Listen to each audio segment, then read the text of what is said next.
Welcome to Mingwei and His Relations. This comprehensive solo exhibition by Taiwan-born, New York-based, and internationally renowned contemporary artist Mingwei is the first of its kind to be staged anywhere. The 1990s brought a growing interest in participatory art, a new form of art in which viewers take part in the process of making an artwork, or involve themselves in the exhibition space. Relational art and relational aesthetics, both of which began to consider contemporary art not from the standpoint of individual works, but human interconnectedness and its social context, have emerged as the dominant terms for this new art trend taking hold primarily in the West. Mingwei has also pursued his practice within this current of art, taking part in international shows worldwide. In addition to the commentary and instructions, some of the works come with expository videos by Mingwei himself. Please do take this opportunity to add your input to different works of art, while gaining some insight into the personality of the artist. In Section 1, Thinking Relations, Connections, and In-Between Space, let us start by thinking about all the different relations or relationships that surround us. If a relation is the state of something being connected to something else, then perhaps the in-between space that connects the self to another, connects heaven and earth, past and future, can include the likes of time and space. Neither relationality nor in-between space are visible, yet when contemplating the works of Mingwei, we should keep these invisible elements in mind.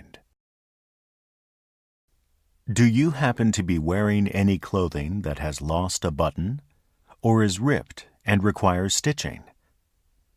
Piled on the large table are clothes brought in by visitors that have then been mended by the artist himself or one of the volunteer hosts, while welcoming the owner and engaging them in conversation. These items of clothing are connected to colorful threads attached to the wall, and will grow steadily in number throughout the duration of the exhibition, as symbols of the connection with visitors. The mending project has its origins in the experience of Mingwei's partner, who lost over 400 colleagues in the 9/11 attacks on New York. Having experienced such a huge loss, both personally and as a society, how can we build a new relationality? Emerging 8 years after the incident, this project was imbued with hope that something once destroyed can be reborn. The space you are about to enter is dark, so please be careful. From a light bulb toward the front of the space, you will notice fine sand falling, a little at a time, like a giant hourglass. And what is that sound you can hear?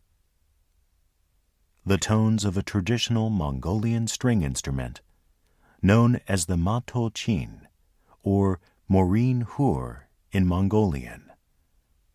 This work, originally inspired by lines from Mexican poet Octavio Paz, is a meditative space for us to quietly turn our thoughts to what lies between heaven and earth.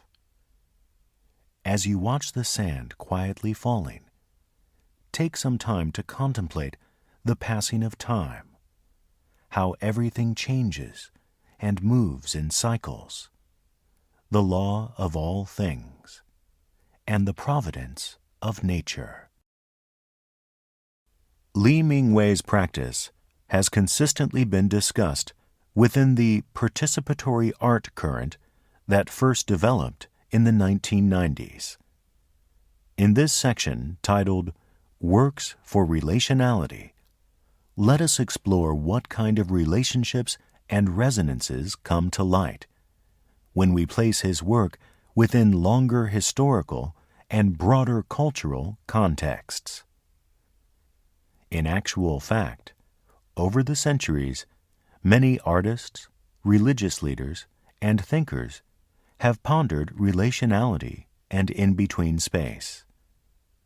First, we introduce religious leaders and thinkers, like the monk Hakuin, father of the Rinzai Zen sect revival of the Edo period.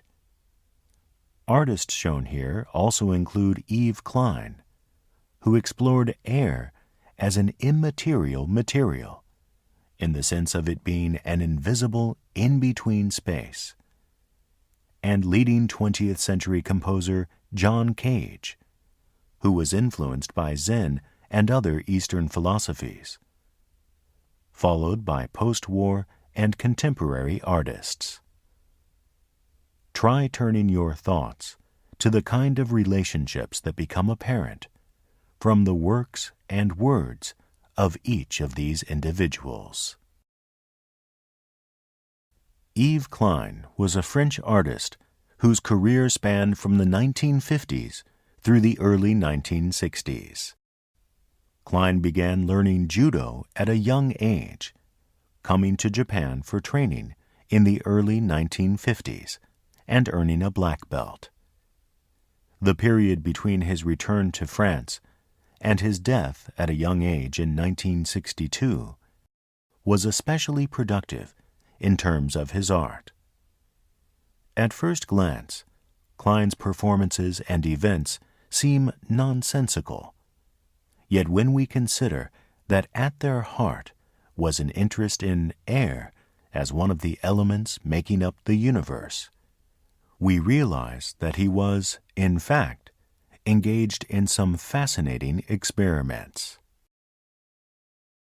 Hakuin was a Zen monk of the 18th century in the mid-Edo period. Terrified by tales of hell heard on a temple visit with his mother as a young child, he left home at 15. The young Hakuin subsequently underwent many years of rigorous training and is said to have finally achieved enlightenment at the age of 42. From then until his death at 84, he traveled Japan preaching, in an effort to save the souls of people from all walks of life, at the same time producing a prodigious collection of Zen paintings and calligraphy, as alternative means of disseminating the teachings of Buddha. This painting depicts an open hand. It is quite startling in appearance and has a contemporary quality that makes it difficult to believe it was painted 300 years ago. The one hand of the title refers to a famous koan riddle devised by Zen master Hakuin for beginners on the path of Zen meditation. Two hands clapping together make a sound. But what is the sound of one hand? Listen to that. Many of Hakuin's paintings and writings remain, but this is the only extant depiction of the one hand. It does not have Hakuin's seal on it, but on the left, Nantenbo, a Zen monk of the Meiji period, has added, "This one hand is the genuine work of Hakuin." Calligraphy by D.T. Suzuki, a Buddhist scholar and thinker once ranked as one of the Japanese best known outside of Japan. The endless interrelationship here refers to the manner in which all people, and the manner in which all things come about, are related in innumerable ways, extending into infinity. The concept of endless interrelationship also represents the underlying intent of Li Mingwei's various projects that turn their awareness to the invisible relationality of multiple people and objects. Born in Kanazawa in 1870, and a childhood friend of philosopher Nishida Kitaro, Suzuki traveled to the United States at the age of 27 and became involved in publishing Buddhist writings. On his return to Japan in 1909, at age 39, while teaching at university, he continued to publish prolifically in Japanese and English, becoming the first person to take Zen to an overseas audience. Close to his 80th birthday, he returned to the United States, and over a period of 9 years, gave a series of lectures around the country. What you are listening to now is an extract from the recording of a lecture on Zen philosophy given by the 88-year-old Suzuki at the Wellesley College in Massachusetts. Composer John Cage had an immense influence on music in the 20th century.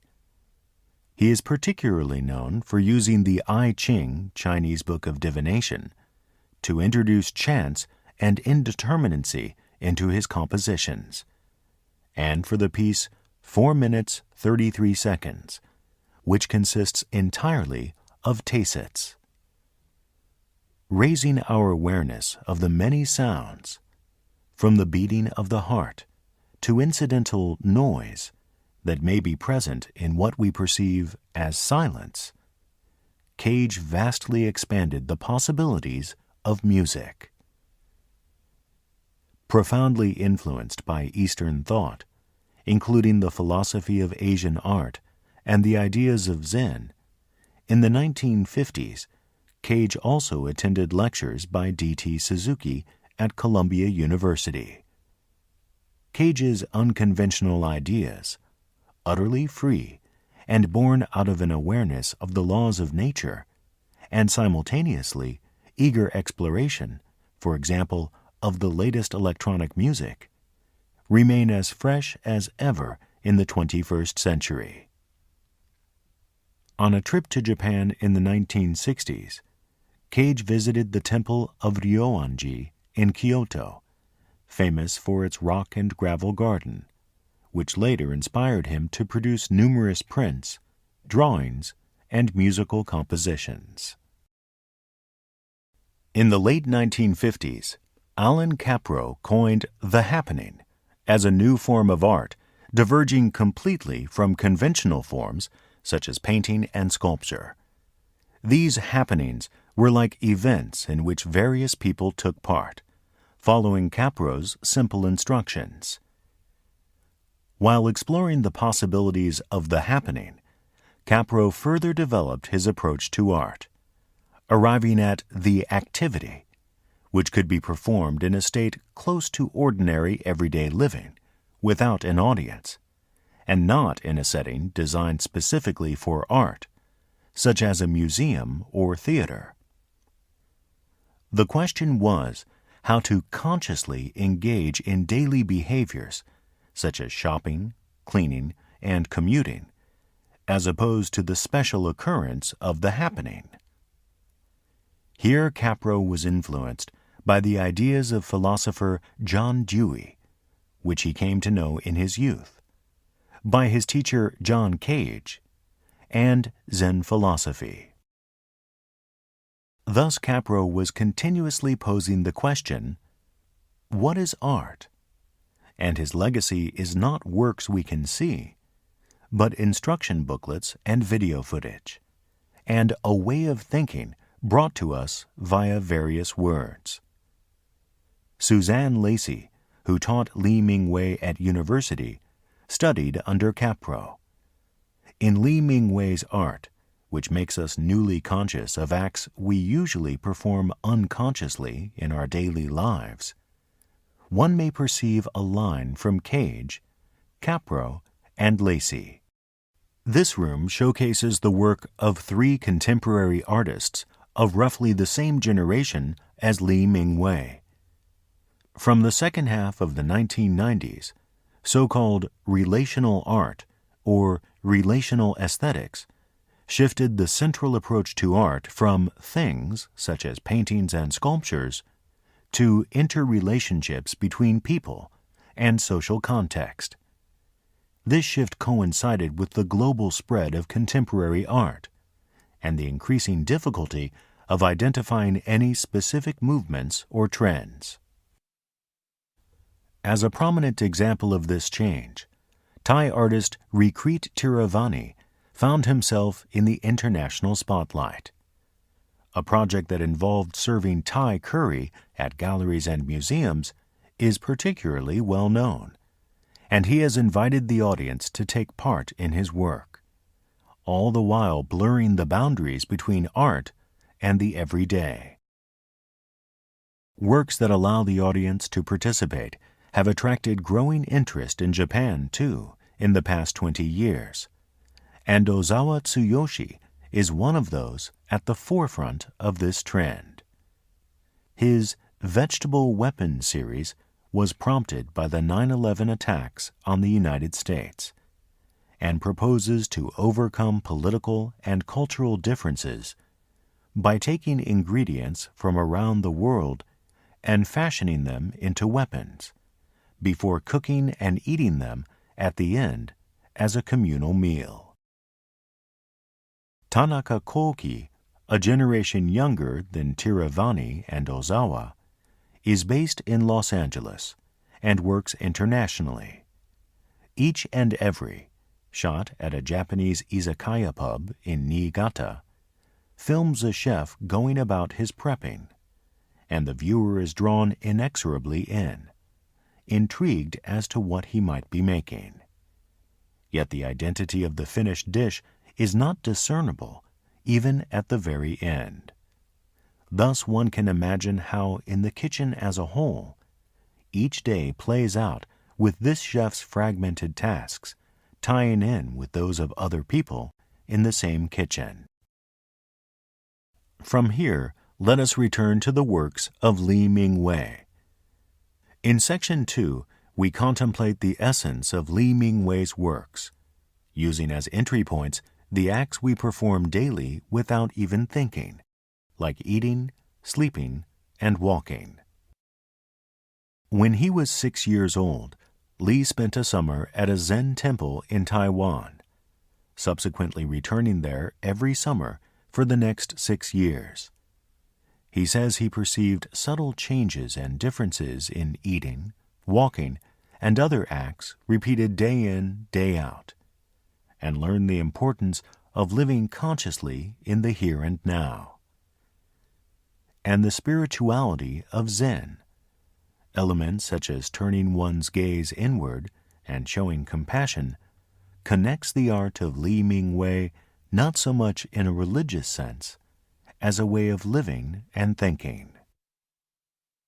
Of the works in this section, too, the Dining Project and the Sleeping Project involve very intimate, one-on-one encounters with the artist, exclusively for those selected by lottery.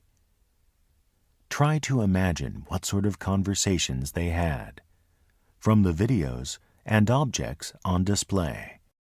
When Li Mingwei was invited to the Lyon Biennial in France in 2009, he came upon a huge mass of flowers floating down the River Rhone in front of the museum. Li just happened to be reading American critic Lewis Hyde's book, The Gift, and, inspired by the approach to gift-giving shared by ancient and indigenous cultures, that is, a gifting economy that differs from the capitalist economy, emerging when people take a gift given to them and pass it on to someone else, and by the flowers floating down the river, he hit upon the idea for the moving garden. The flowers here are a gift from Li Mingwei to all visitors. Feel free to take one with you. But on the way home, try giving that flower to someone you don't know, and find out what kind of wonderful moment might ensue. Thus, a flower garden will extend through the streets, and a cycle of giving through the community at large. Section 3 uses Li Mingwei's personal history and narrative as an entry point to consider the links between society and history in a larger sense, and we as individuals. He received his name, Mingwei, for its association with the Japanese word for Meiji Restoration. Li's grandparents and parents are of the generations that lived under Japanese control of Taiwan from 1895 to 1945, and his name reflects an ethos they acquired from Japan. On the walls are 45 family photos, starting with Li's great-grandmother. The photos of his grandparents studying in Japan tell us that they maintained close contact with teachers and former classmates, even after World War II. Such personal stories are constantly influenced by major political and social events, such as war and disaster. Individuals are frequently sacrificed in these events. Yet at the same time, what moves us are not the big narratives, but the thoughts, words, and actions of individual people like us. The frameworks of the various projects set up by Li Mingwei begin to tell different stories when you take part. Only on contact with each of these personal stories do the works truly begin to shine. For Li Mingwei, who majored in textiles at university, handmade fabrics bring to mind someone thinking of someone else, as in the metaphor, to be connected by an invisible thread. Li had once seen a woolen sweater excavated along with the bones of a mother and child from a grave dating back to about 500 to 300 BC in the Xinjiang Uyghur Autonomous Region of China. And he remembers himself on the first day of kindergarten, gaining courage and solace from wearing a jacket made by his mother. Such feelings are shared by all people through all time and in all parts of the world. Fabric of Memory shares with visitors items of clothing, dolls, and so on, with special meaning to their owners, gathered from members of the public, and the various stories surrounding those items. Each story is suffused with thoughtfulness toward another. As you read these personal anecdotes from unknown people, try recalling some on your own. Please feel free to carefully untie the cords on the wooden boxes with anecdotes of those special items written on the back of the lid, and look inside of the boxes. Don't forget to tie the cord again when you have finished. Li Mingwei says that his maternal grandmother, who studied in Japan and became a doctor, was always a source of inspiration. When she passed away, he still had many things he wanted to say to her, and endeavored to do so by writing letters. The letter writing project invites you, too, to revisit thoughts locked away in the depths of your soul, and put down in a letter the likes of thank yous you couldn't say, apologies you failed to make. If you seal the envelope and write a name and address on it, the museum will post the letter. Conversely, letters left unsealed will be available for those coming after to read.